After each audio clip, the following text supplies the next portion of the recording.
Hello everybody, this is Isabella, and today I will share with you my process of making a freeform bonsai pot. First, I found a form that I thought would be interesting to mold over, and I have already pre-rolled a slab of clay. So I put the form upside down and roughly traced around to create a shape that I will be draping over this mold.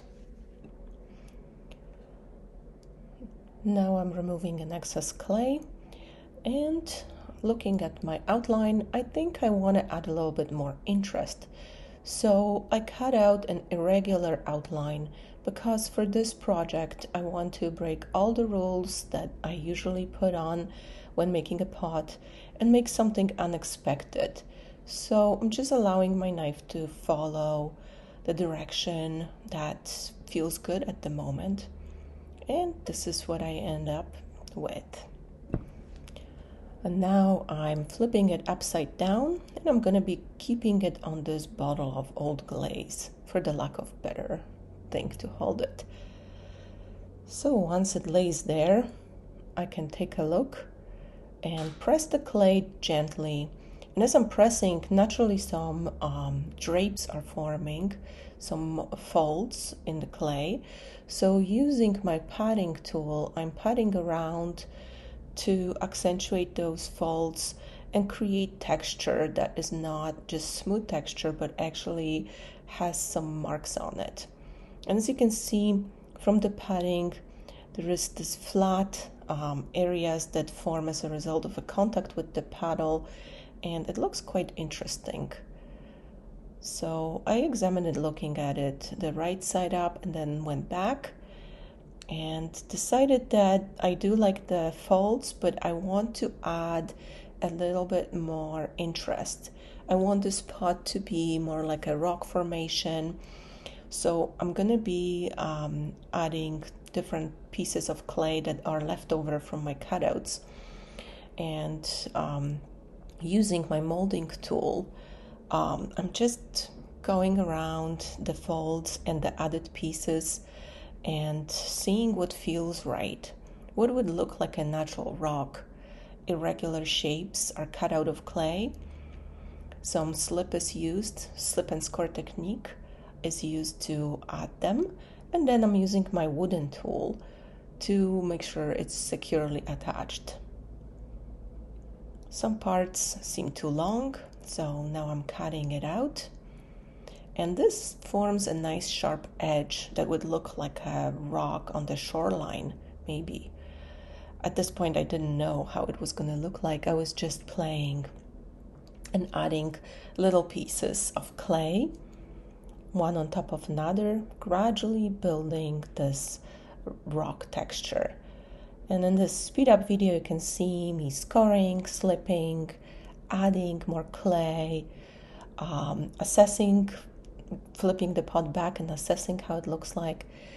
So after adding some vertical strips, I added some horizontal lines as well, thinking this is how the rocks are formed by layers of settlements being on top of another, weathered by time. So that's what I was trying to recreate here. And then closer to the top of the pot, those are the rocks that are sticking out more. So now I looked at the pot from the inside, and I saw that there is a lot of concave surfaces, and I wanted the pot inside to be more convex so that the roots of the planting will not get stuck in the crevices, and also so it looks interesting. So because of that, I started to cut out more shapes from clay leftovers and add them into the pot in an irregular manner, again using slip and score technique and making sure all surfaces are safely attached. So you can see me here using the wooden tool and adding the elements, cutting out, examining, checking what feels right, what do I like. And in this creative process, I discovered that tearing the clay would give me a really cool texture on the torn edges. So I wanted to incorporate it and leave them like that so they look more natural.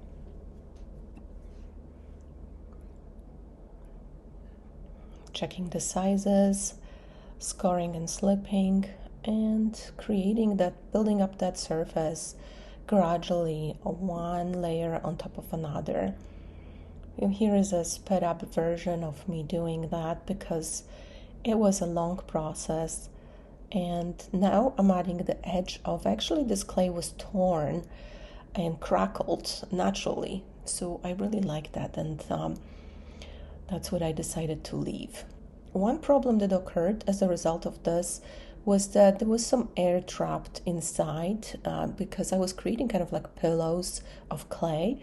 So being mindful of where the air is, I started to puncture the clay to make sure there is an opening, there is a hole, you can see some holes in there.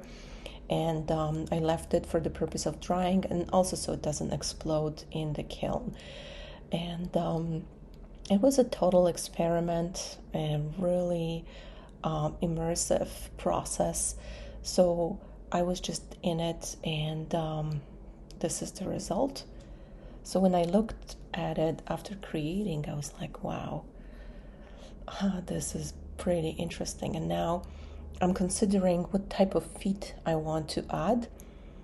Maybe something tall, but let's take a look at it right now. I kind of like the horizontal layout of it, and I think the tall feet might be a little bit too much because there's already so much going on with the textures and different outlines.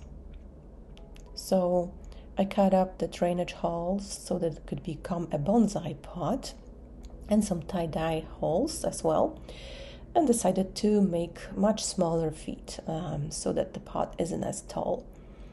And right now I'm marking the placement of the feet, and in this speed up video I'm showing how I attached them, putting them into shape so that they became actually like a part of the pot. I added the textures and shaped them, cut out some parts of the feet to also resemble the rocks. And this is what it looks like. It was a really interesting experience to allow myself to break all the rules and just play and be with the clay without any expectations. I hope you enjoyed this video and give yourself a chance to play. Thanks so much for watching.